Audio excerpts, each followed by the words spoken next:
My understanding of the title and phrase locked in is that you can't get out. Why is this movie called Locked In?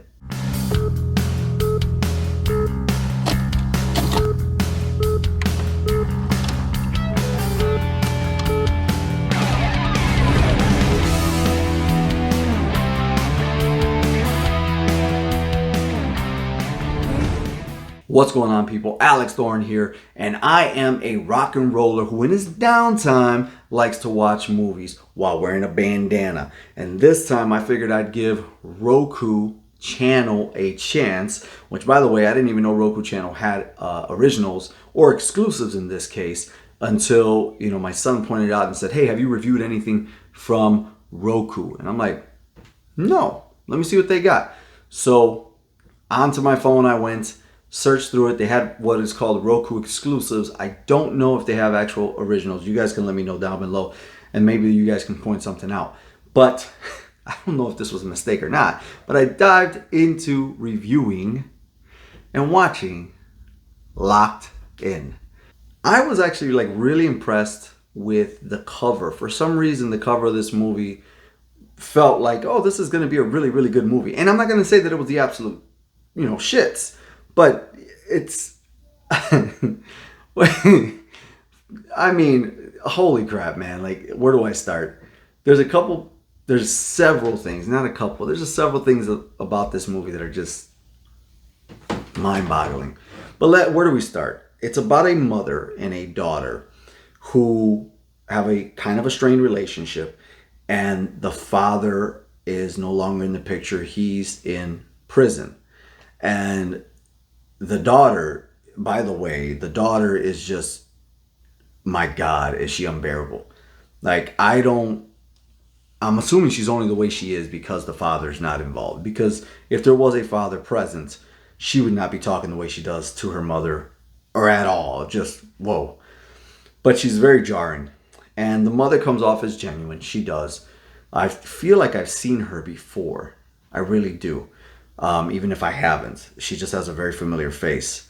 Maybe on the series or something. But nonetheless, she works for a storage unit facility. And at some point they got to go back. They got to go to her job so she can get something. And when they go there, they end up finding these two guys who she doesn't know. And these are criminals, and they're tied to the actual owner who has a bunch of shady shit going on. And they're looking for diamonds. And of course, this thing goes south really fast. They want her to help them find the diamonds. And the daughter is actually in the car when these two, criminals discover the mother inside. So she's not locked in.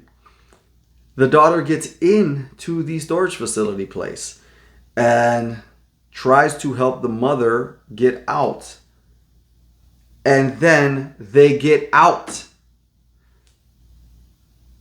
They are no longer locked in. But then they go back inside. And then they come back out. And they go back inside. And they come back out. I'm not kidding you. And this is what kind of killed the movie for me. Because I was in my mind, when I read it, when I saw it, when I read the description, I started to see, what it was becoming. I was like, oh man, a storage facility. That'd be really crazy. All the shit you can find and people's, all these different things. If you open them up, you never know what people have in their storage facility. So this is a really cool concept. But they're never locked into this place truly. Here's another thing about the movie that bothered me is that I'm a Latino. And the two guys that are criminals in the movie are Latinos who seem to never speak Spanish to each other despite having quite a heavy English. It's very clear that they're Latin. So when they speak, they have this, Latin tone, but when they speak to each other or when they get mad, when a fucking Latino gets mad, he speaks Spanish. And when they speak to another Latino, they speak Spanglish. None of that happens here. They just keep speaking with a very heavy Spanish/English accent or Spanish inspired English accent, but they never speak Spanish.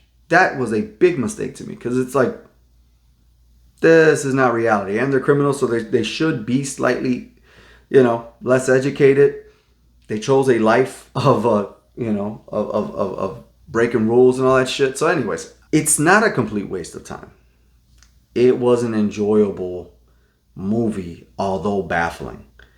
But from the acting of the two criminals and the daughter, which is mainly the heavy part of this movie, there's another character who is introduced who is a cop who is clearly not a cop. I can understand you feeling in the heat that he may be because of the time frame that he came in to stop and interject into, what was happening. But it becomes clear very quickly that he is not a police officer. Yet the mother carries this shit on throughout almost the entire second and third act of the movie, while the daughter picks up on it pretty quickly. Either way, the movie should not be called Locked In. It should have had a completely different title. The two Latino criminals should have spoke some form of Spanglish. The motherfuckers should be locked in if the movie's called Locked In. And at the end of the day, would I ever watch this movie again? No. Should you? I'll leave that up to you to figure out. But on the bandana system, my first ever Roku exclusive original movie review is going to rank one bandana out of 5 because I did not feel like I wasted my time, but I did get very frustrated during the movie. So with that being said, guys, have you ever seen this movie? Are you a Roku fan, or do you do Amazon Fire Stick or the Google Chrome or Apple? Which one do you use? Because I know they all have originals. I don't think Google does, but I'm pretty sure the rest do. Let me know if there's any suggestions you have. If you saw this movie, what did you think about it? All right, guys, that's enough of this. Let's move on to the next one, because right now I gotta review another movie, and it's unfortunately from Roku. So let's rock out, watch some movies, and I'll be right back with you guys.